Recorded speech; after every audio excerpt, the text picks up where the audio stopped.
Day 3, Morning. Wisdom verses. Do not be wise in your own eyes. Fear the Lord and depart from evil. It will be health to your flesh and strength to your bones. Proverbs 3, 7, 8. Everyone has a blind spot in their field of vision because of how the nerve fiber passed through the retina and out of the eye. The octopus has no blind spot since the nerve fibers pass behind the retinas of their eyes. The third chapter of Proverbs lists 6 commands for us to follow.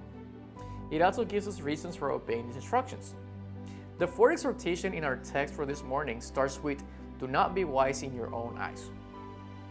This same directive can be found in several places in Proverbs, most often in reference to fools, like Proverbs 12:15 or 26 verses 5 and 12. What does it mean to be wise in your own eyes? Those who are wise in their own eyes have a spiritual blind spot. They can be arrogant and have an inflated estimation of their own opinions. Such people are proud, overconfident, and close to input from others. Solomon's admonition really builds on what comes before in verse 5. Trust in the Lord. In other words, don't trust in your own wisdom. Acknowledge God in everything you do, and He will bless you.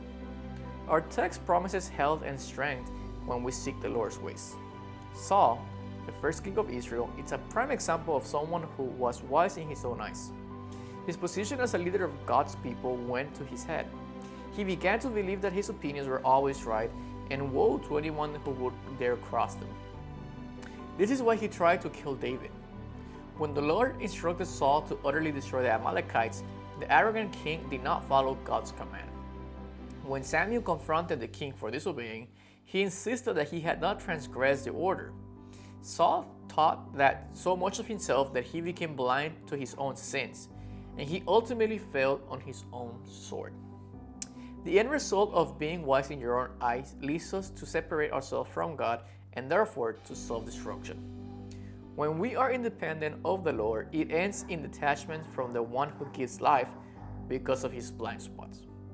Saul died tragically because of his blind spots.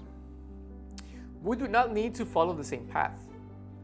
Humbly heed God's commands for length of days and long life and peace they will add to you. Dear Lord, thank you for your commands. Help me see clearly where I diverge from them. Today I commit to obey your word and receive the blessing of acknowledging you in all of my choices. Thank you, and we'll see you in the evening. Have a blessed day.